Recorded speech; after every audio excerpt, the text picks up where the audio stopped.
चलिए सीधे बैठ जाएंगे, गुरु मंत्र बोलेंगे। गुरुर्ब्रह्मा गुरुर्विष्णु गुरुर्देवो महेश्वराय गुरुर्साक्षात् परम ब्रह्म तस्मै श्री गुरुवे नमः। ओम शांति शांति शांति। रिलैक्स। चलिए आज आपका दूसरा अध्याय शुरू होगा। महर्षि पतंजलि योग सूत्र, जो आपके सभी परीक्षाओं में काम आने वाली चीज़ें हैं वो है ये। और चाहे आप यूजीसी नेट करें, पीएचडी करें, कोर्स वर्क के एग्ज़ाम होते हैं पीएचडी में, थीसिस लिखनी होती है, सिद्धांत समझने होते हैं, समझाने भी होते हैं, और जो भी परीक्षाएं नेशनल इंटरनेशनल होती हैं सब में बड़ा काम की चीज़ होती है। पूरा महर्षि पतंजलि योग सूत्र कंप्लीट। तो दूसरा अध्याय है। दूसरा अध्याय का नाम है साधन पाद। इसमें 55 सूत्र होंगे और 55 ही अगले वाले में होंगे। तीसरे में और दूसरे में दोनों में 55 है, पहले में 51 है और लास्ट वाले में 34 है। इस तरह से कुल मिलाकर 195 सूत्र हो जाते हैं आपके। तो बहुत सारी चीज़ें समझ चुके हैं आप, थोड़ा सा और आपको बता देते हैं। तो शुरुआत करते हैं पहले दूसरे अध्याय से ही। यहाँ साधन पाद जिसका नाम है ओम श्री परमात्मने नमः। अथ द्वितीय अध्याय साधन पाद। यहाँ आप देख रहे हैं कि पहले अध्याय में आपने योग दर्शन जो लिखा है महर्षि पतंजलि ने, उसमें अभ्यास और वैराग्य की साधना का आरंभ बताया है। अर्थात साधना कहाँ से प्रारंभ होगी। देखो साधन पाद, तो साधन पाद में सब साधनाएं दी गई हैं, लेकिन इसके संकेत महर्षि पतंजलि ने आपको पहले ही दे दिए हैं कि साधना कहाँ से प्रारंभ करनी है। साधना प्रारंभ करनी है आपको अभ्यास और वैराग्य से। अभ्यास और वैराग्य से आपकी साधना प्रारंभ होगी। और उन्होंने ये स्पष्ट कर दिया है कि यदि आप धैर्यपूर्वक सतत अभ्यास करते हैं, सस्टेन रखते हैं अपने अभ्यास को, कंटिन्यू रखते हैं, मतलब विचलित नहीं होने देते अपनी वृत्तियों को, तो अभ्यास के द्वारा आपकी चित्त वृत्तियाँ शांत हो जाएंगी। आपकी चित्त वृत्तियाँ शांत होंगी। और शांत होने से यहाँ इन्होंने स्पष्ट कर दिया महर्षि पतंजलि ने कि अभ्यास हम करें तो करें किसका। तो पहले समाधि पाद में आपने बार बार बहुत सारे श्लोक्स में, बहुत सारे सूत्रों में ये बल दिया गया इस बात पे कि हम ईश्वर का ही ध्यान करें, अभ्यास वही करना है। ईश्वर का स्वरूप भी बताया उन्होंने, क्लेश भी बताए उन्होंने, कर्मों से जो बहुत परे हैं उन चीज़ों पर आपको ध्यान देना है, उसका अभ्यास करना है। ईश्वर जो है वो गुरुओं का भी गुरु बताया गया है। तो भगवान को धारण करना है। उस ईश्वर में एक बीज है जो सहज रूप से पाया जाता है, वो है सर्वज्ञता का बीज। प्रभु में सर्वज्ञता सहज रूप से पाई जाती है, उसके लिए कोई विशेष चीज़ नहीं है, उनके लिए सहज है वो। अर्थात हर ज्ञान की उत्पत्ति वहाँ से होती है। तो जो भी ज्ञान धरती पे उतरा है, संसार में उतरा है, वो ज्ञान से भी आप उनको नहीं जान सकते, ये निश्चित जान लीजिए आप। उनको जानने का तो सिर्फ एकमात्र ही साधन है, वो है उनकी कृपा। मोक्ष मूलम गुरुर कृपा, एक ही है।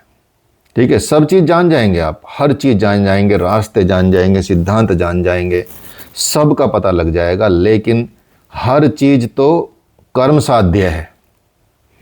एवरीथिंग कर्म साध्य है। सिद्धियाँ मिलेंगी कर्म साध्य है, योग मिलेगा कर्म साध्य है, समाधि मिलेगी कर्म साध्य है।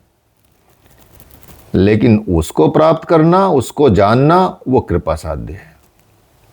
ये समझ लीजिएगा, उसको सिर्फ हम उसकी कृपा से ही जान सकते हैं। और वो कृपा कब हो जाए, आपके चित्त पर निर्भर करता है, आपकी पवित्रता पर निर्भर करता है, आपकी निर्मलता पर निर्भर करता है, आपके भजन तप ज्ञान पर निर्भर करता है। आप किस तरह से तैयार करें अपने आप को। जो रितंबरा प्रज्ञा है वो वही तो है, वही आपको ध्यान में रखना कि हम उस लेवल पे पहुंचे। तो ईश्वर का जो स्वरूप बताया है, सहज ही बताया है, सहज बीज है, उनका नाम है प्रणव। उनका क्या नाम है? प्रणव। प्रणव किसको कहते हैं? ओम को। तो हर सूत्र में अधिकांश यही सार है कि उस ओम का जप करें, ईश्वर का चिंतन करें। और जब आप ईश्वर का चिंतन करेंगे, ओम का जप करेंगे, ओम को धारण करेंगे, तो आपके योग मार्ग में आने वाले विघ्न भी शांत हो जाएंगे। और जब विघ्न शांत होने लगेंगे तो आप किसकी तरफ अग्रसर होंगे? आप अग्रसर हो जाएंगे समाधि की तरफ। ठीक है। अब यहां भगवान ने, महर्षि पतंजलि ने समाधि के सहयोगी साधनों को भी बताया है कि क्या क्या सहयोग करेंगे साधनों में। स्वप्न भी सहयोग करेगा आपके साधनों में। जब आप योग में आएंगे, योग के स्वप्न अलग होते हैं, योग में साधना के स्वप्न अलग होते हैं, संसार में रहने के स्वप्न अलग होते हैं। लेकिन योगी स्वप्न नहीं देखता, जैसे पहले बता चुके हैं। वो क्या देखता? भविष्य देखता है, वो योग देखता है, वो ध्यान देखता है, वो दर्शन देखता है, वो ईश्वर देखता है। हर अर्थ वहीं से पहुंचता है उसका। स्वप्न से सहयोग मिलता है। यहाँ जब आप आप्त काम पुरुषों की मतलब उनकी जीवन शैली को ध्यान देखते हैं, उनके रहने सहने करनी, उनके सबको ध्यान देते हैं, तो आपको उससे भी ज्ञान मिलता है, उससे भी आपके तप में बल मिलता है, उससे भी आपकी साधना में तरक्की आती है। दर्शन से बड़े चित्त बदलने लगता है। दर्शन मात्र से ही चीज़ें बदल जाती हैं। ठीक है। दिन रोज जीवन में आप ये अनुभव करते भी हैं। आपको हो सकता ज़्यादा ध्यान ना जाता हो, लेकिन आसपास के वातावरण से आपको कहाँ अच्छा लग रहा है, कहाँ अच्छा नहीं लग रहा है, ये आप पूरा अनुभव करते हैं रोज़। चाहे कहीं आप शॉपिंग करने जा रहे हो, चाहे कहीं आप कुछ भी करने जा रहे हो, मार्केट में जाते हैं, अलग अलग शॉप्स में जाते हैं, तो हर शॉप्स का ऑरा अलग होता है। आपको पता चल जाता है कहाँ से चीज़ खरीदनी, कहाँ से नहीं खरीदनी है। यहाँ तक कि आप चीज़ में कंप्रोमाइज़ कर जाते हैं, लेकिन यदि किसी का व्यवहार अच्छा, तो व्यवहार से आप चीज़ें ले लेते हैं कि भाई बड़ा अच्छा व्यवहार किया भाई। तो ऐसे ही जब हम योग साधना में रहते हैं, तो ऐसे ही हमको जो आप्त कामी पुरुष होते हैं, विद्वान होते हैं, महापुरुष होते हैं, संत होते हैं, ऋषि होते हैं, उनके दर्शन से आपको योग साधना में बड़ा लाभ मिलता है। ठीक है। तो इसलिए यहाँ मैं रहता हूँ, हरिद्वार में रहता हूँ, ऋषिकेश में जाता हूँ, तो मेरे जो जानने वाले हैं, जो मेरे मिलने वाले हैं, वो ज़्यादातर संत लोग ही हैं। मैं ऐसे नहीं जाता किसी के संसार में मिलने, कहीं भाई किसी होटल में चले गए, किसी रिजॉर्ट में चले गए, किसी उसमें चले गए। वो अगर हम रिजॉर्ट में भी जाते हैं तो सोचो संतों के साथ जाते हैं, जो उनके शिष्यों के होते हैं, तो उनसे हटना ही नहीं है। लेकिन ढूंढना और पहचानना भी आपके विवेक और बुद्धि पर निर्भर करता है। कहीं ऐसा नहीं हो कि कहीं भी आप चले जाओ, वो नहीं करना। तो आप तो काम पुरुषों की रहनी का, उनका करने का, उनके दर्शन का भी आपके साथ में, आपके ध्यान में, आपके भजन में, आपके योग में बड़ा सहयोग मिलता है। योग का अनुष्ठान जो आपके लिए ज़रूरी है, आपको सिर्फ करना क्या है, आपको अपने अनुकूल आशय को बदल देना है, अर्थ को बदल देना है। सिचुएशन चाहे कैसी भी है, आपको उसको अपने अनुसार बदल लेना है, आशय बदल लेना है, अर्थ बदल लेना है। ठीक है। फिर भी कई बार ध्यान नहीं जमता है, निरंतर अभ्यास होता नहीं है, नाम में, रूप में आपका चित्त टिकता नहीं है। इसीलिए महर्षि पतंजलि ने दूसरे अध्याय साधन पाद को बताया है, उसमें सारी विधियों का उल्लेख किया है, सारी विधियों को आपको प्रस्तुत कर दिया है, जिसमें योग के आप 8 अंगों का भी वर्णन देखेंगे, जो सब सुनते भी हैं, सब बोलते भी हैं। अष्टांग योग, अष्टांग योग। आजकल तो कन्फ्यूजन भी चल रहा है संसार में, अष्टांग विन्यासा नाम से भी योग है। तो अंग्रेज तो बड़े कन्फ्यूज रहते हैं, जब उनको अष्टांग योग बताते हैं तो वो अष्टांग विन्यासा ही समझते हैं, वो फ्लो समझते हैं कि भाई हाँ आसनों का फ्लो है, इसमें सीरीज हैं, प्राइमरी सीरीज, सेकेंडरी सीरीज, और मतलब intermediate, primary, intermediate, advance series, और ये फ्लो होता है, उसको वो समझते हैं अष्टांग योग। अब सोचिए कितनी अद्भुत बात है, योग में भी अष्टांग योग है और आयुर्वेद में भी अष्टांग योग, अष्टांग है। कई चीज़ों में अष्टांग ही है, 8 ही अंग बताए गए हैं। तो इसलिए योग में अष्टांग योग का वर्णन यहाँ बताया गया है। तो पहला जो साधन बता रहे हैं, साधना कहाँ से प्रारंभ होगी, उसकी शुरुआत कैसे करनी है आपको, उसकी शुरुआत में पहले ही बताते हैं महर्षि पतंजलि। तप, स्वाध्याय, ईश्वर प्रणिधानानि क्रिया योगः। तप, स्वाध्याय और ईश्वर प्रणिधान, ईश्वर की शरणागति से योग की प्रैक्टिस ऑफ योग स्टार्ट्स। आपकी प्रैक्टिस ऑफ योग कब से स्टार्ट होगी? जब आप तप करेंगे, स्वाध्याय करेंगे, ईश्वर प्रणिधान करेंगे। ईश्वर में विश्वास तो पहले से ही समाधिपाद में बताई दिया आपको। वहाँ तो आपको बिलीफ रखना ही है कि हमको प्राप्त होने ही होने हैं, हमको डाउट करना ही नहीं है, संशय करना ही नहीं है। अपनी साधना में भी संशय नहीं करना है, अपनी शक्ति पे भी संशय नहीं करना है, अपने बल पे भी संशय नहीं करना है। वो तो निश्चित है ही, वो तो करना ही, उसके बिना तो योग सिद्ध होगा ही नहीं। तो ईश्वर प्रणिधान तो अंडरस्टूड है ही, सरेंडर टू गॉड तो अंडरस्टैंड है ही, और भगवान के रूप में गुरु होते हैं, ठीक है, तो गुरु को ही माना जाता है। तो तप और स्वाध्याय, तप भी करना है, स्वाध्याय भी करना है, और इसका स्वरूप क्या है वो आपको यहाँ बता ही देंगे, आपको चल ही रहा है प्रोसेस। तो तप किया, स्वाध्याय, ईश्वर प्रणिधान, 3 चीजें हो गई। अब यहाँ देखना पड़ेगा कि आप उस चीज के दृष्टा क्यों नहीं हो पाते, आप में क्या कमी है, हमारे सिस्टम में क्या कमी है कि हम दृष्टा नहीं हो पाते। पहले तो महर्षि ने कहा कि समाधि पाद में चित्तवृत्तियों का निरोध आपके पास नहीं है। आप अपने मन को, अपने चित्त को, उनकी आने वाली वृत्तियों का आप निरोध नहीं कर पाते, अर्थात उनको रोक नहीं पाते, उनको कंट्रोल नहीं कर पाते। या कंट्रोल कैसे करेंगे आप? बड़ा साधारण तरीका है, बहुत ही मतलब एक तरह से हमारे गुरुदेव बोलते हैं, साधारण तरीका क्या है? आपकी इंद्रियां हैं, सपोज आपका शरीर है, शरीर है, आपका है, इसका क्या प्रमाण है कि ये शरीर आपका है? इसका प्रमाण क्या है? क्या ये आपका कहना मानता है?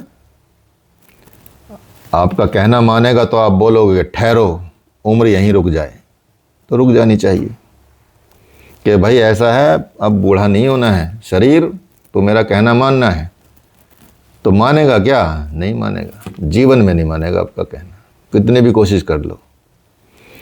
कान को बोलोगे कि ऐसा है भाई, अच्छी अच्छी चीज़ें सुनना है, बाहर कोई गाड़ी की आवाज़ आ रही है, कोई साउंड आ रही है, कोई गाली की आवाज़ आ रही है, वो नहीं सुनना है, तो कान मानेगा क्या? नहीं मानेगा। नाक मानेगी क्या सूंघने के लिए कि भाई इसको बोलो कि भाई सिर्फ खुशबू ही खुशबू आए, ऐसा लगेगा बस रोज़ गार्डन में घूम रहा हूँ, तो वही आना चाहिए? नहीं आएगा। जीभ को बोलो कि भाई चाहे मैं जहर खाऊं लेकिन स्वाद गुलाब जामुन का ही आना चाहिए, या जो जिसकी फेवरेट मिठाई है, या जो जिसका फेवरेट चीज़ है, नहीं आएगा। अर्थात कहने का तात्पर्य यह है कि ये शरीर क्या है, आपका कहना नहीं मानता, अर्थात ये शरीर आपका नहीं है। सिंपल सी बात है, आप बोलते हो आपका है, इतने अटैच भी हो जाते हैं कि इसको आप अपना ही मान लेते हो। तो ये तो वही काम करेगा ना जो इसका धर्म है, वही निभाएगा। अब यहाँ दृष्टापना क्यों नहीं आ पाता, आपकी चित्तवृत्तियाँ शांत क्यों नहीं आ पाती? क्योंकि आप इनको काम पे तो लगा सकते हो, ये आपका कहना ना माने, लेकिन इनको काम दे सकते हो, कान को काम दे सकते हो कि भजन सुनना भाई, ठीक है, भजन सुनेगा तो वृत्ति उसी तरह की होगी। दृष्टि, आंखों को काम लगा सकते हो कि भगवान के दर्शन करने हैं, पुस्तकें पढ़नी है, अध्याय करना है, स्वाध्याय करना है, ऐसी चीज़ों पे ध्यान ही नहीं देना है। इन इंद्रियों को आपको काम पे लगाना है, अर्थात उनका मुख मोड़ देना है अपने अनुसार। फिर देखो कितनी जल्दी असर होता है चित्तवृत्तियाँ शांत होने का, एकदम असर होने लगेगा आप पे। तो क्या होगा कि आप दृष्टा नहीं हो पाते हैं क्योंकि आपने चित्तवृत्तियों को शांत नहीं किया है, और चित्तवृत्तियों को शांत करने का तरीका आपको ढूंढना पड़ेगा। और ये जो हमारी सेंसेस हैं जिनसे चित्तवृत्तियाँ आती हैं, जिनसे हम खींचते हैं, ऑब्जर्व करते हैं, उनको आपको काम दो, भजन का काम दो, ध्यान का काम दो। शरीर को बोलो चल भाई सुबह उठ के योग कर, शरीर से काम कराओ, ठीक है, ध्यान कराओ कि चल तुझे आधा घंटा ध्यान में बैठाता हूँ। शरीर को, ये नहीं बोला कि मैं आधा घंटा ध्यान में बैठ रहा हूँ, नहीं, शरीर को ध्यान में बैठाता हूँ। शरीर को ध्यान ऐसे करोगे तो सिद्धि मिल जाएगी अनासक्त होने की, शरीर से ही। तो पहले महर्षि ने यही बताया है कि भाई आप दृष्टा क्यों नहीं हो पाते, और बोलते हैं कि आपके अंदर तप नहीं है, तपस्या नहीं है। तप करने का मतलब ही नहीं है तप करके अपने शरीर को, इंद्रियों को शुद्ध नहीं किया आपने। सोना आजकल बहुत महंगा हो रहा है ना, तो सोने को तपाते कैसे हैं और तपाते क्यों हैं?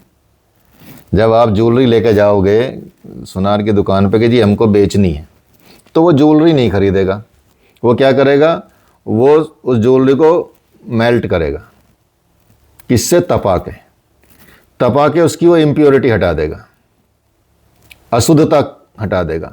अशुद्धता हटा के फिर वो उसको चेक करेगा कि अब कितने % बचा है, फिर वो 24 कैरेट गोल्ड में लेके आएगा उसको अशुद्धता हटा के। तो तप से क्या होता है, जब आप तप करते हैं, वैसे तो इसका मतलब यही है कि भाई अगर मतलब वर्ड टू वर्ड देखा जाए तो तप का मतलब तपाना, हीट करना, किसी चीज़ को हीट से शुद्धता आती है। लेकिन अपने शरीर में तप करना है, अपनी इंद्रियों का तप करना है, अपने शरीर को शुद्ध करना है तप करके, इंद्रियों को शुद्ध करना तप करके। आपने कभी आध्यात्मिक शास्त्रों का स्वाध्याय नहीं किया, सोचो, हम करते ही नहीं हैं। हमको तो बस ऊपरी चीज़ चाहिए, 2-4 ऊपर की चीज़ें मिल जाएं या कोई बता दे, बस ख़त्म। अगर आप खुद भी स्वाध्याय करें तो आपको देखेंगे कि आप में कितना बदलाव आ गया। आपके अंदर तप नहीं है, आपके अंदर स्वाध्याय नहीं है। और कभी आपने सदगुरु के पास जाके सत्संग नहीं किया, दूर भागते हैं कि यार क्या बात कर रहे हैं पता नहीं। सत्संग शुरू हो जाए तो सो जाते हैं, ठीक है। जैसे जो कैमरा बंद करे हुए हैं वो तो चाहे कितनी बार भी उबासी ले लें, कुछ पता तो चलेगा नहीं, ठीक है। आंखें बंद भी हो जाएं तो क्या पता चलेगा, तो ऐसा रहता है। सो भी जाएं तो क्या पता चलेगा, वो तो किसी को बुला लेते हैं तो फिर पता चलता कि तो सो रहे थे भाई, आए नहीं है दर्शन देने, ठीक है। तो इसलिए नींद आने लगती है, क्योंकि विषय में इतना इंटरेस्ट जगेगा नहीं जल्दी से। क्योंकि क्यों नहीं जगेगा, आपने वो स्वाध्याय नहीं किया, आपकी दृष्टिकोण वहाँ नहीं है। यदि आपका शास्त्रों में रुचि होती, शास्त्रों में स्वाध्याय होता, तो एक शब्द भी यही कान पे पड़े ना कि भाई हाँ ये कहीं से ऐसा शब्द आया, आध्यात्मिक शास्त्र का शब्द आ गया, तो तुरंत आपका ध्यान वहाँ चला जाएगा। इतनी ज़्यादा आपका तप से और स्वाध्याय से इतना असर हो जाता है। सदगुरु का सत्संग नहीं किया है, अर्थात ईश्वर प्रणिधान नहीं किया है। सदगुरु के अनुसार चिंतन करना चाहिए, आध्यात्मिक शास्त्रों का भी आपको अवलोकन करना चाहिए, एनालाइज करना चाहिए, उनका स्वाध्याय करना चाहिए। भली भांति अध्ययन किया नहीं है। क्या क्या अध्ययन? दूसरे के विषय में जानने की ज़्यादा बात रही। ज़्यादातर संसार में यही चलता है, अपना कुछ हो ना हो, दूसरों का बहुत कुछ सुनना लोगों को आनंद आता है। जब हम मुखर्जी नगर में यूपीएससी में अपना इंस्टीट्यूट था कैवल्य, तो वहाँ बहुत सारे इंस्टीट्यूट हैं, 300-400 इंस्टीट्यूट तो थे ही उस टाइम पे जब हम पढ़ाते थे वहाँ पे। तो अपना इंस्टीट्यूट था, तो वहाँ लोग आते थे, टीचर्स आते थे हमारे पास, बैठते थे, ठीक है। तो वो इंस्टीट्यूशंस की बात करते थे ज़्यादा, कि अब उस इंस्टीट्यूट में ये हो गया जी, उसमें। मगर भाई ऐसा है, अपनी बात करनी है तो करो, दूसरों की बात करने से फ़ायदा क्या? तुमको कौन सा पुरुषार्थ मिल रहा है? जब तुम्हारा कोई पुरुषार्थ सिद्ध नहीं हो रहा है तो तुम दूसरों की बात क्यों कर रहे हो? इसलिए नहीं शांत हो पाते हम, इसलिए नहीं हमारी वृत्तियाँ शांत हो पाती। दृष्टि हमने जीवन भर क्या किया है? दूसरे विषयों पर ध्यान दिया है। अपने विषय पर ध्यान देते तो स्वाध्याय होता आपका। स्वाध्याय कैसे होता? स्वयं का अध्ययन होता, कि मैं कर क्या रहा हूँ। स्वाध्याय का मतलब यही होता है। स्पेशली ये तो है एक बाहरी संसार में, या देख सकते हैं कि चलो शास्त्रों का अध्ययन करना भी स्वाध्याय ही माना जाता है, लेकिन असली तो यही है कि आपने अपने मन को कितना अध्ययन किया है, अपने पथ को, अपने मार्ग को कितना अध्ययन किया है। मन तो मानता ही नहीं, मन दिखाई भी नहीं पड़ रहा है, मानेगा कैसे भाई? दिखे तो चलो मना भी लें, पकड़ के ले आएं। आप बोलते कि मन बड़ा चंचल है, क्या मन को आपने देखा है जो आप बोले चंचल है? लोग कहते हैं बुद्धि खराब हो गई, बुद्धि को देखा है क्या? बुद्धि है। या कोई कहता है कि मुझे तो डर लगता है, भय आ जाता है, क्या भय को देखा है? क्रोध को देखा है? भय कहाँ है? क्रोध कहाँ है? काम कहाँ है? राग कहाँ है? द्वेष कहाँ है? ये सारी चीज़ें कहाँ हैं? इनको जानने का प्रयत्न नहीं किया कभी आपने, इनको गहराई से समझने का प्रयत्न नहीं किया कभी आपने। ये आता कहाँ से है? ये काम आता कहाँ से है? ये क्रोध आता कहाँ से है? ये भय आता कहाँ से है? ये बुद्धि, मन, ये आती कहाँ से है? इसकी उत्पत्ति कहाँ से होती है? क्या अध्ययन किया है? स्वाध्याय किया इस बात का? नहीं किया। यही तो स्वाध्याय है। किताबें तो पढ़ना अपना एक स्वाध्याय है ही, उसको तो नकार भी नहीं सकते और उसको मतलब कम भी नहीं आंक सकते। उसी से ही तो ज्ञान मिलेगा। कहाँ से आया? या कभी किसी गुरु के पास गए समाधान कराने के लिए कि भाई हाँ जी गुरु जी, मन में प्रश्न होता है कि भय कहाँ से आता है मुझे? मैंने तो कभी देखा नहीं, किसी साइंटिस्ट ने भी चीर के नहीं दिखाया शरीर में से। इतने सारे पोस्टमार्टम होते हैं या इतने सारी रिसर्च होती है मेडिकल साइंसेज में कि किसी ने खोल के दिखाया कि भाई ये वाले जो पार्ट है ये भय है, या ये वाला पार्ट है ये मन है, या ये वाला पार्ट है ये क्रोध है, ये वाला पार्ट है ये लोभ है। लेकिन फिर भी प्रेजेंस तो है ना। जो दिख नहीं रहा उसकी भी देखो कितनी गहरी प्रेजेंस है, 24 घंटे आपके मन में रहता है। कितनी विचित्र बात है। और कुछ लोग बोलते हैं कि जो दिखता है भाई हम तो उस पर विश्वास करते हैं, और उनको सबसे ज़्यादा गुस्सा भी आता है, उनको सबसे ज़्यादा भय भी लगता है, उनको सबसे ज़्यादा सब समस्या भी आती है। तो अध्ययन यही तो है, यही स्वाध्याय है। गुरुदेव के पास जाना, सदगुरु के पास जाना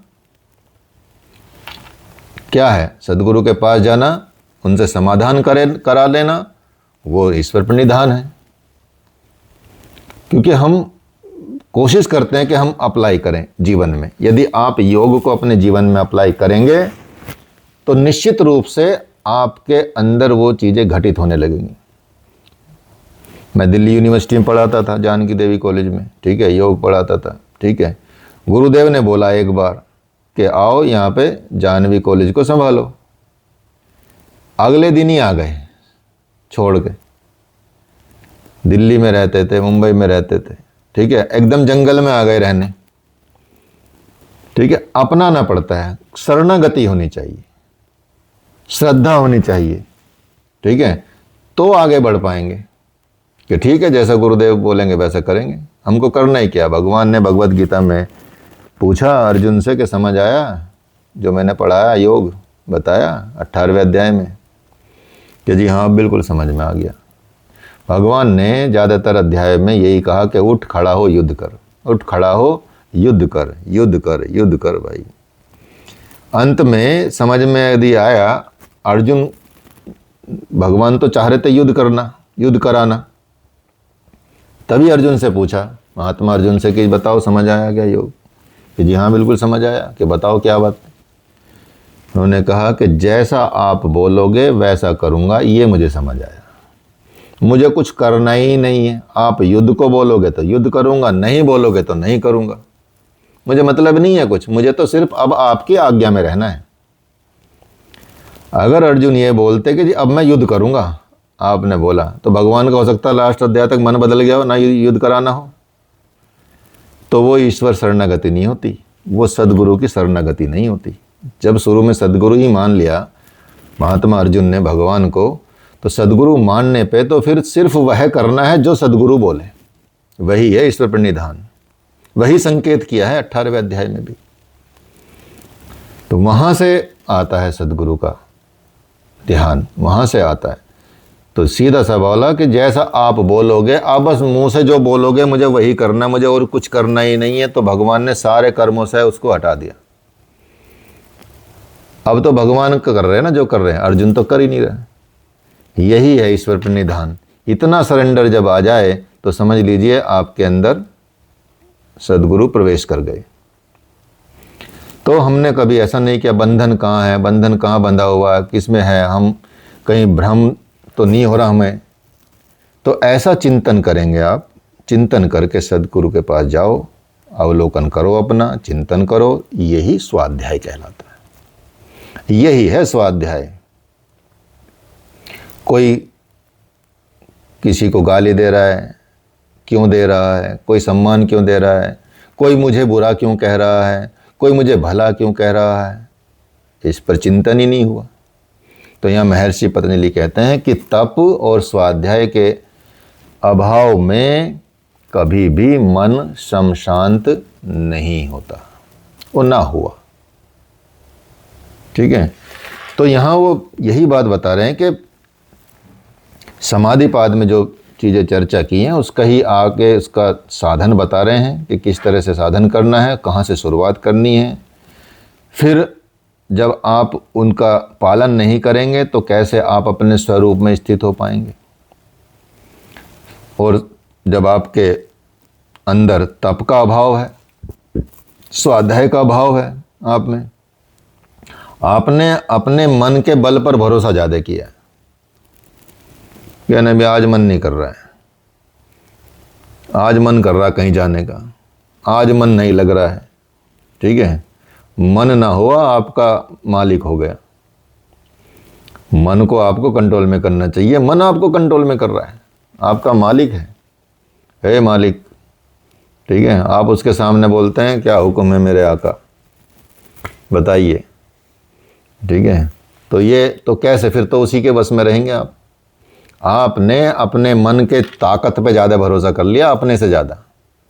आपने अपने ज्ञान पर भी भरोसा कर लिया कि मुझे तो बहुत ज्ञान है, अपनी जानकारी पे भरोसा कर लिया, जबकि आपके पास न बुद्धि है न शरीर का बल है, कुछ ही नहीं जानत है, कुछ नहीं जानकारी है।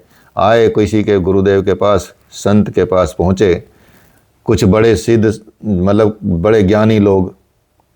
ठीक है, जब ज्ञानी लोग पहुँचे तो महाराज जी ने देखते बोला कुछ नहीं जानत है, और वास्तव में जब उनको साधना बताई तो वो कुछ भी नहीं जानते थे, जबकि अपने आप को बहुत समझते थे।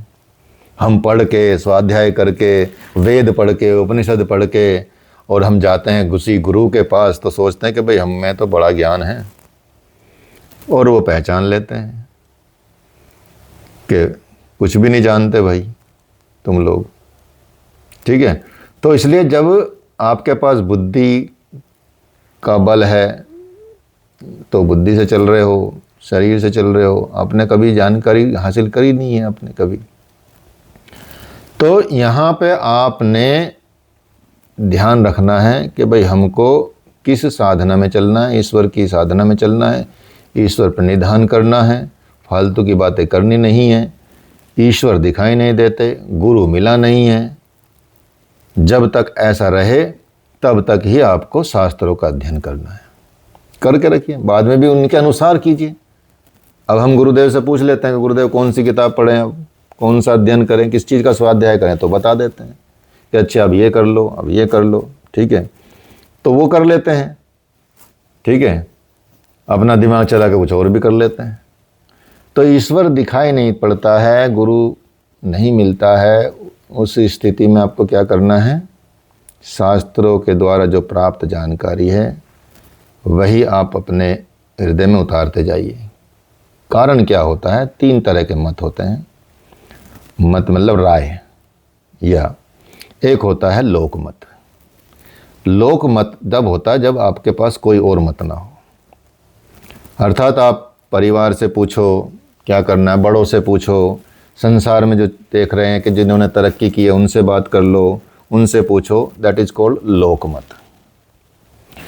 लेकिन जब शास्त्र मत मिल जाए, शास्त्रों का मत मिल जाए, शास्त्र आपने पढ़ लिए, शास्त्रों को आपने धारण कर लिया, तो फिर वो शास्त्र मत मिलते ही आपका लोकमत खत्म, उसकी वैलिडिटी खत्म हो जाती है। तब उसकी वैलिडिटी तब तक है जब तक आपके पास शास्त्र मत नहीं है। शास्त्र मत मिलने के बाद फिर आपका लोकमत खत्म। अब उसके बाद मिल जाता है आपको संत मत। यदि संतों का मत मिल जाए, संतों की राय मिल जाए, संतों का सानिध्य मिल जाए, तो फिर शास्त्र मत भी खत्म हो जाता है। और सबसे ऊपर की यदि हम बात करें तो यदि सद्गुरु मिल जाए, सद्गुरु मिलने पे सब मत खत्म, सर्वधर्म परित्याज्य, सभी धर्मों का परित्याग करके गुरु के शरण में चले जाओ। अर्जुन ने यही पहले अध्याय में तो यही दलील दी कि ऐसे हो जाएगा, ऐसे लड़ेंगे तो ऐसे हो जाएगा। कोई परिवार के साथ लड़ता है क्या, कोई गुरु के साथ लड़ता है क्या, कोई दादा को मारता है क्या, कोई ये करता है क्या। भगवान ने सुनते रहे सब कुछ। जैसे ही उनने गुरु माना और गुरु मानते भगवान ने ज्ञान देना शुरू किया और वो हो गया गुरु मत। गुरु मत मिलते ही जितने भी शास्त्र मत थे, जितने भी लोक मत थे अर्जुन महात्मा अर्जुन के, वो सब समाप्त। अब और कोई लोक मत नहीं रहा, सब साथ। तो ऐसे जैसे जैसे ऊपर की स्थिति मिलती जाए, नीचे की स्थिति को नमस्ते करते जाओ। ऐसा नहीं कि वो आपको ध्यान में नहीं रहेगा, वो स्मृति में नहीं रहेगा, सब रहेगा। तो यहाँ पे यही रखना है कि आप जैसे ही शास्त्रों द्वारा जानकारी आपको मिले, चारों तरफ हृदय में उतना उतारना है, उसके बाद समर्पित हो जाना है। जैसे ही समर्पित होगे शास्त्रों के प्रति, तो वो संत दे देंगे या गुरु दे देंगे शास्त्री आपको। किसी मंत्र के प्रति समर्पित हो जाओगे तो वही गुरु दे देंगे आपको। जब तक गुरु नहीं है, भगवान विष्णु गुरुर ब्रह्मा गुरुर विष्णु गुरुर देव महेश्वरा गुरुर साक्षात पर ब्रह्म तस्मै श्री गुरुवे नमः। जब किसी के पास गुरु नहीं है तो इनमें से किसी को गुरु धारण करो, वही आपको फिजिकल गुरु दे देंगे। आपको जल्दी प्रसन्न हो जाएंगे तो सदगुरु के पास भेज देंगे आपको। ये सिद्धि है, करके देख लो। प्रत्यक्ष को प्रमाण की आवश्यकता नहीं है। और जब सदगुरु की शरणागति पूरी तरह से हो जाए, पूर्ण रूप से समर्पित हो जाए, यही है ईश्वर प्रणिधान। इसी को आप ईश्वर प्रणिधान कहेंगे। ठीक है, तो इस तरह से आप इन चीज़ों को समझ लेंगे। तो यही है कि जब हम महर्षि पतंजलि ने ईश्वर का स्वरूप बता दिया है, ईश्वर की शरण बता दी है, उसका नाम का जप बता दिया है, अब वो बता रहे हैं कि भाई अब मन के साथ इंद्रियों को इष्ट के अनुरूप ढाल लो। मन के साथ, विद मन के साथ इंद्रियों को भगवान के, अपने इष्ट के अनुरूप ढाल लो। इष्ट के अनुरूप ढालने का नाम ही तप है। वहाँ तो जोर पड़ेगा ना, वहाँ तो कष्ट सहना पड़ेगा, क्योंकि उनके अनुरूप ढालना है। अपने मन का फिर स्वयं अध्ययन करो, वो स्वाध्याय है। मन कितना लगना चाहिए, मन कितना लगा पाया हूँ, आप्त पुरुषों की वाणी के अनुसार कितना मैं अपने आप को ढाल पाया हूँ, और अभी मेरे अंदर कितनी त्रुटियां हैं, कितनी कमियां बची हैं। ऐसे अध्ययन करते हुए आपको साधना में अग्रसर होना है, साधना में आगे बढ़ना है। ऐसे बढ़ना है तो ये ईश्वर स्वाध्याय हो गया। और स्वाध्याय के बाद आप देखेंगे ईश्वर प्रणिधान। कहने का तात्पर्य यही है कि ईश्वर के प्रति मन, ईश्वर के प्रति कर्म, ईश्वर के प्रति वचन, मनसा वाचा कर्मणा समर्पण। मन के साथ, कर्म के साथ, वचन के साथ समर्पण करना, इतना ही तो करना है। बस इतना करते ही आपकी योग क्रिया प्रारंभ हो जाएगी। इस योग क्रिया का प्रारंभ यहीं से होगा।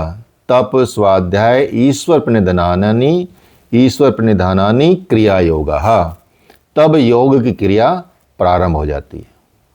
यहां से शुरुआत करनी है। तो क्रिया योग की आवश्यकता क्या है? इस क्रिया योग की आवश्यकता ही क्या है? तो इस पर महर्षि पतंजलि कहते हैं, समाधि भावनार्थ क्लेश तनुकरणार्थश्च। इन क्रियाओं से समाधि के प्रति क्या होगा? श्रद्धा की भावना आएगी। श्रद्धा की भावना स्थिर हो जाएगी, स्टेबल हो जाएगी। श्रद्धा की भावना इस क्रिया योग से। और क्या होगा? धीरे धीरे जो क्लेश हैं वो छीन होने लगेंगे, कमजोर होने लगेंगे, जर्जर होने लगेंगे। और जर्जर हो जाएंगे तो बलहीन हो जाएंगे, फिर उनको मारना बड़ा आसान हो जाएगा। कमजोर करो, पहले शत्रुओं को जानो, शत्रुओं को कमजोर करो और फिर उनको बलहीन कर दो और समाप्त कर दो। तो जब आप ऐसी स्थिति में पहुंच जाएंगे, समाधि के जिससे जो प्राप्त हो जाएंगी, तो दुखों को दूर करने के लिए क्रिया योग है। इसलिए महर्षि पतंजलि कहते हैं कि तप स्वाध्याय ईश्वर प्रणिधान के द्वारा समाधि की प्राप्ति होती है, और जो सारे दुखों को दूर करने वाली होती हैं। और वे दुख क्या हैं, वो क्लेश क्या हैं, उन क्लेश को बताते हैं महर्षि पतंजलि। अविद्या अस्मिता राग द्वेष अभिनिवेशः पंच क्लेशः। अविद्या अस्मिता राग द्वेष अभिनिवेशः पंच क्लेशः। अर्थात अविद्या, अस्मिता, राग, द्वेष और अभिनिवेश, ये 5 प्रकार के क्लेश हैं। कहते हैं बाधाएं क्या क्या आती हैं योग मार्ग में चलने पर? क्या क्या बाधाएं आती हैं योग मार्ग पर चलने पर? यही आएंगे कि ये 5 जो हैं योग मार्ग में क्लेश हैं, अति दुख रूप हैं। कहे जाते हैं इनका नाम है अविद्या, अस्मिता। जो शरीर रूप अहंकार है वो है अविद्या, अस्मिता। राग, द्वेष और अभिनिवेश, मृत्यु का भय या पूर्व स्मृतियों का जो बार बार आना रहता है। और अविद्या अज्ञान को कहते हैं। मैं शरीर हूँ, ये अविद्या है। अस्मिता है मैं हूँ, कोई और नहीं है, वो अस्मिता है। अर्थात शरीर हूँ। और सुख की प्राप्ति में जो आसक्ति होती है, सुख में जो मज़ा आता है, सुख में जो हमारी अटैचमेंट होती है, सुख पाने का अटैचमेंट होता है, उसको राग कहते हैं।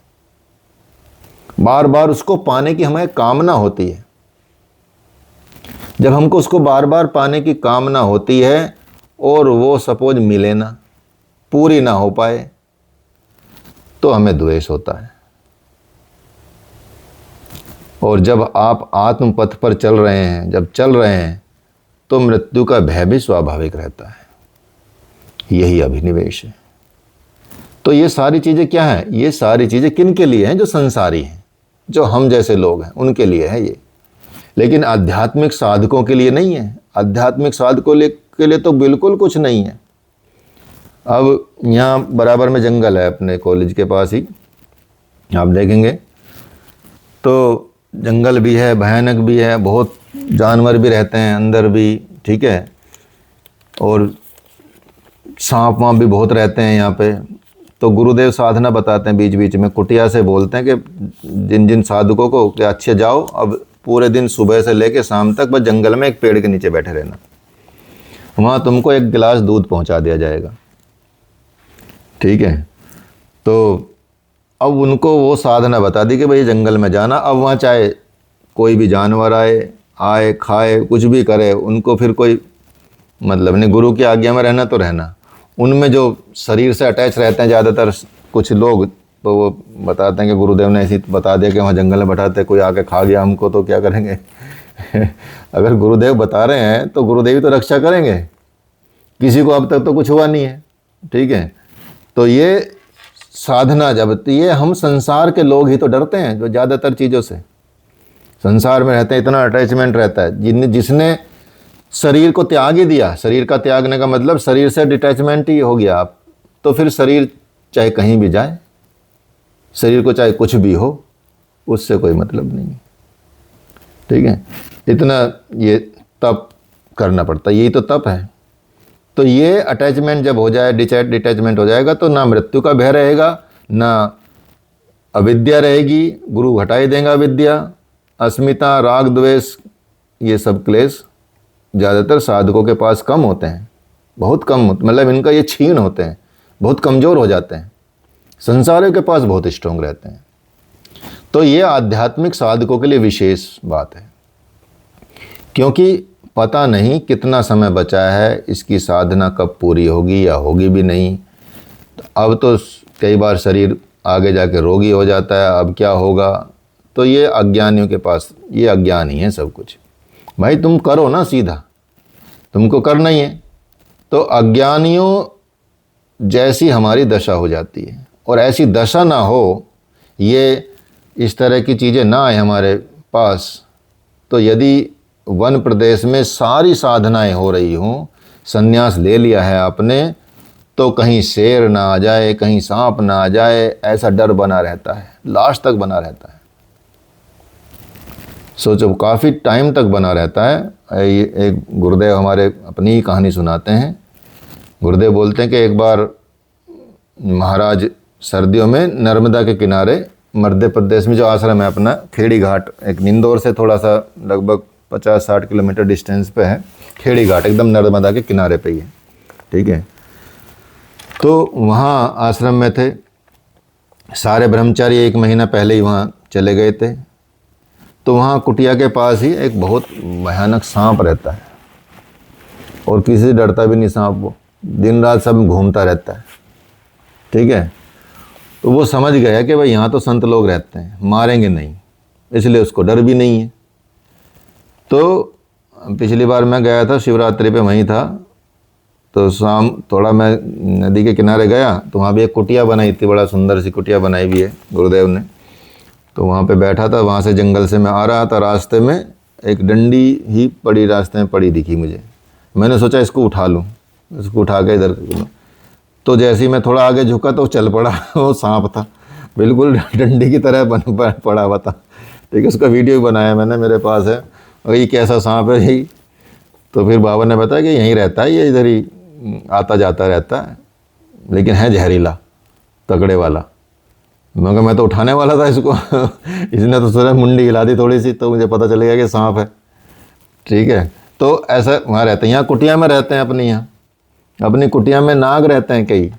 ठीक है, और वहीं रहते हैं वो, और सब संतों के संत रहते हैं वहाँ पे। एक बार ऐसा ही हुआ, अभ्यानंद बाबा है हमारे, अब आजकल वो बहुत ही अलग लेवल पे तपस्वी बन गए। अब उनके हृदय से अब जो प्रकट हो रहे हैं, कुछ गीत प्रकट हो रहे हैं, भगवत गीता के कुछ गीत प्रकट हो रहे हैं। रोज़ कुछ ना कुछ, एक आज भी बना के भेजा बाबा ने, गा के, जो वो भेजते हैं।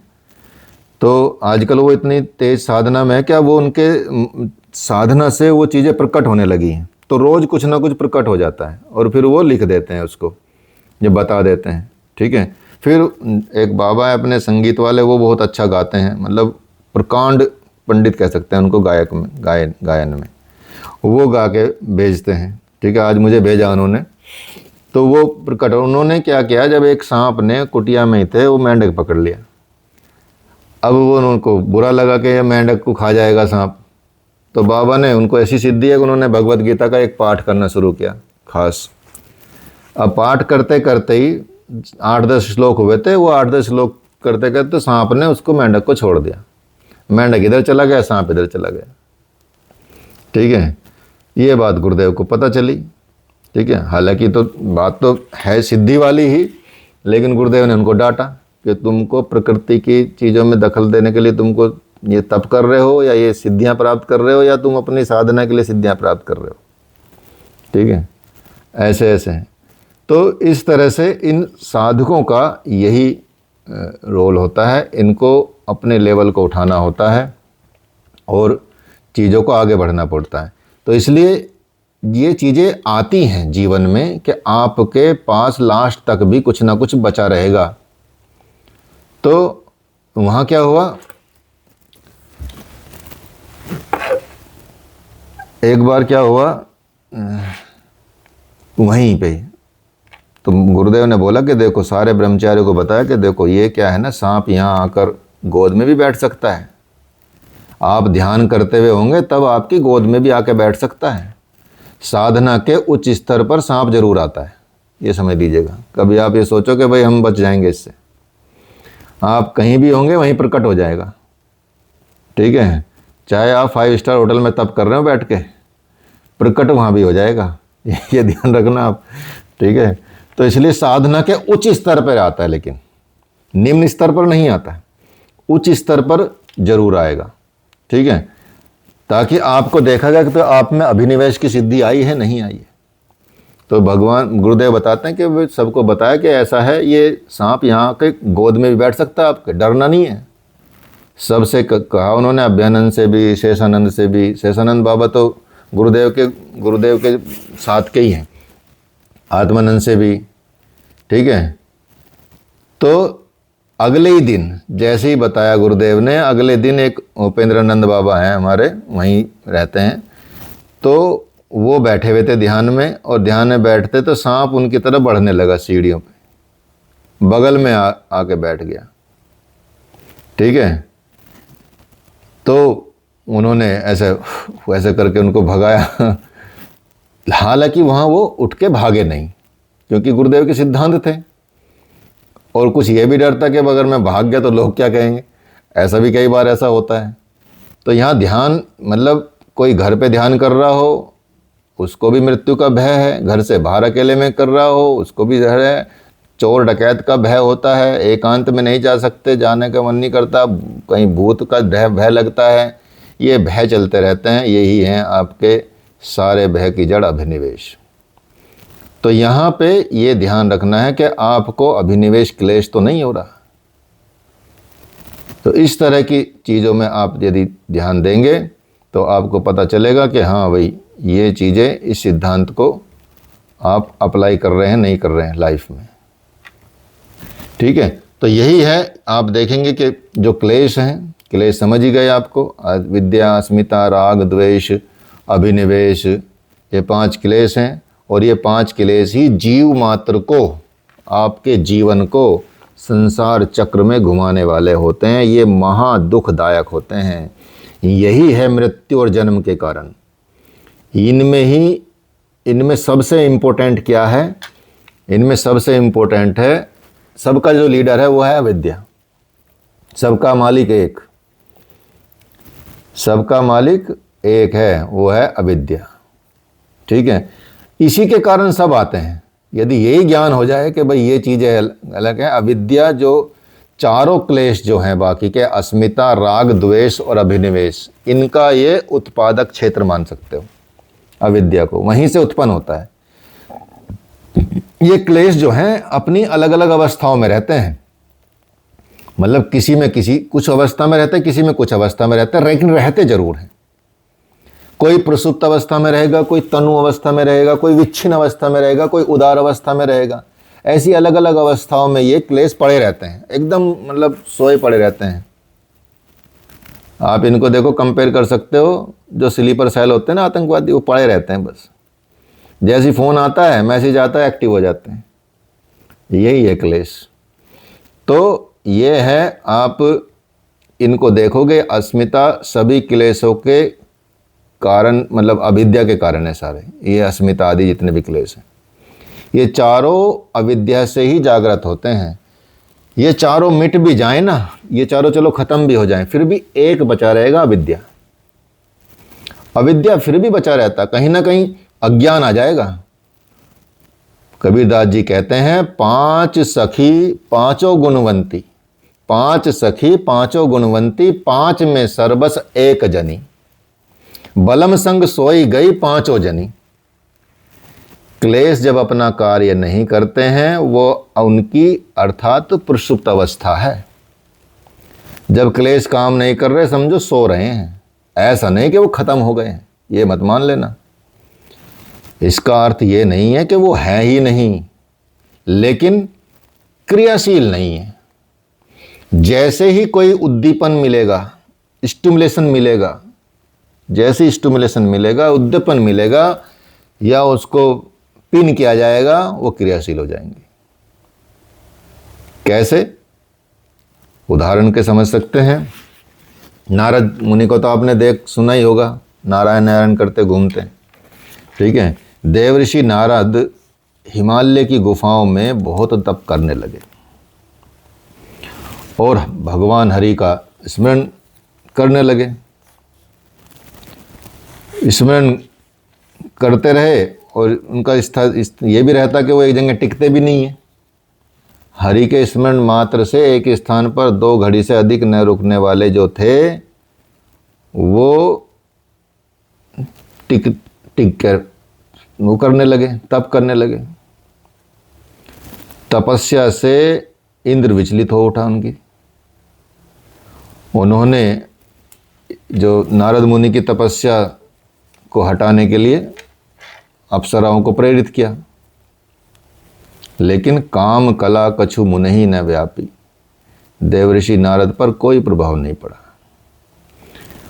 काम ने उपाधि भी दे दी उनको, मतलब कामदेव ने ही उपाधि दे दी कि भैया आप जितेंद्रिय हैं महाराज, आप जितेंद्रिय हैं, आप मनो निग्रही हैं, मन का भी निग्रह कर लिया आपने, आप इंद्रियों को जीत गए।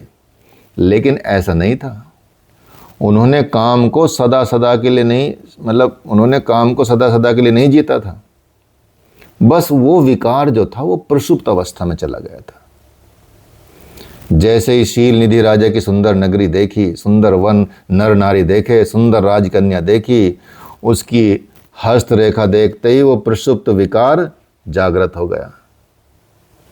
अर्थात वो कहीं गया नहीं था, वो कहीं गया नहीं था, वहीं था, सुप्त था। इस तरह से क्लेश कभी प्रसुप्त रहते हैं, कभी योग साधना के फलस्वरूप जब आप योग साधना करते हैं तो उनका प्रभाव क्षीण हो जाता है, अर्थात तनु हो जाता है, वो तनु रूप में चले जाते हैं। योग साधना से धीरे धीरे धीरे उनकी जो प्रभाव रहता है, जो प्रभाव उत्पादकता रहती है, उसका ह्रास हो जाता है, उसमें कमी आ जाती है। तब वो हीन शक्ति वाले हो जाते हैं। हीन शक्ति वाले क्लेश को तनु कहते हैं, जब उनकी शक्ति हीन हो जाती है। और उन क्लेशों का जितना प्रभाव विषयी लोगों पर पड़ता है उतना प्रभाव वे साधकों पर नहीं डालते हैं। मतलब संसार में हम जैसे लोगों पर जितना प्रभाव पड़ेगा उन क्लेशों का उतना प्रभाव साधकों पर नहीं होता, क्योंकि तनु अवस्था में चले जाते हैं। एक अवस्था होती है क्लेशों की विच्छिन्न अवस्था।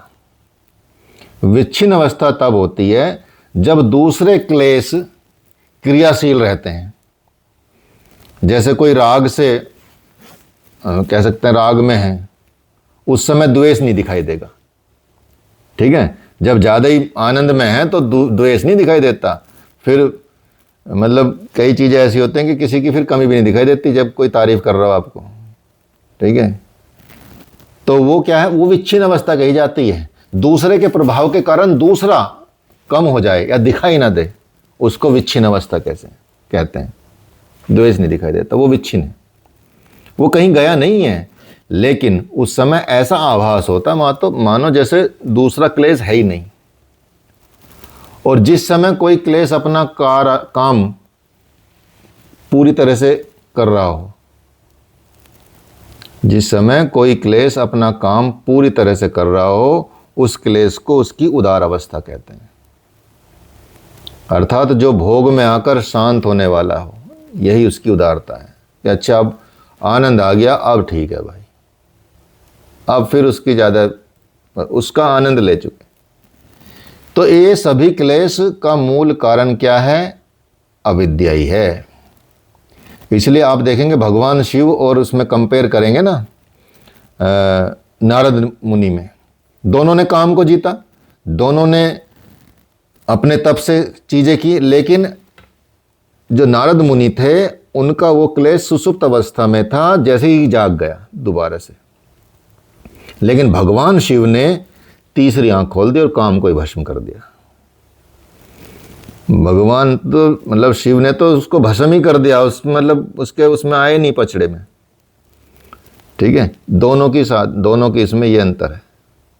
वहाँ जला देते हैं भगवान, काम को भस्म कर देते हैं, और यहाँ काम के वश में हो जाते हैं जीतने के वजह, जो काम ने उपाधि दी उसके बाद भी।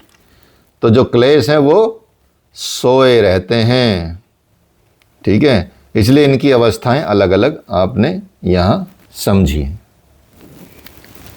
ठीक है, तो यहाँ आप अगले श्लोक में फिर बताते हैं, महर्षि पतंजलि उसका स्वरूप बताते हैं कि सारे क्लेश क्या हैं। सारे क्लेश क्या हैं? ये अविद्या के कारण है। इनका मूल कारण क्या है? अविद्या ही तो है, अविद्या के अलावा तो कुछ और है नहीं। ठीक है, तो अविद्या का स्वरूप क्या है? अविद्या का स्वरूप तो आप सब जानते भी हैं और भगवद गीता में पढ़ा भी है। बताते हैं, अनित्या शुचि दुख अनात्मसु नित्य शुचि सुखात्म ख्यातिर्विद्या। ख्यातिर्विद्या अर्थात अनित्य, अपवित्र, दुख और अनात्मा, ये चार चीज़ें समझ लीजिए। हम अनित्य को नित्य समझ लेते हैं, हम परमानेंट समझ लेते हैं कि भैया ये हमारा घर परमानेंट है, ये हमारा जीवन परमानेंट है, इसको हम नित्य समझ रहे हैं। ठीक है, इसको नित्य समझ रहे हैं। ठीक है,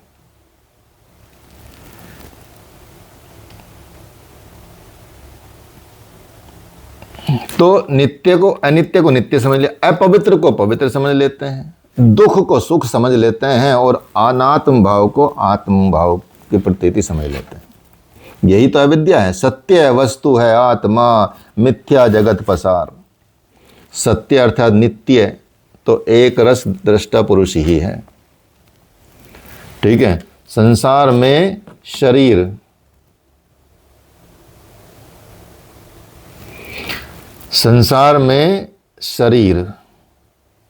और शरीरों के संबंध, ये सब अनित्य है। इस संसार अनित्य शरीर को नित्य मान बैठना ही अविद्या है। इसी तरह से अपवित्र है, अत्यंत दुखों का कारण है, उसे पवित्र मान लेते हैं, उसी में सुख की अनुभूति मान लेते हैं, अविद्या है। संत कबीर बताते हैं, झूठे सुख को सुख कहे, मानत है मन मोद, जगत चबैना काल का, कुछ मुख में कुछ गोद।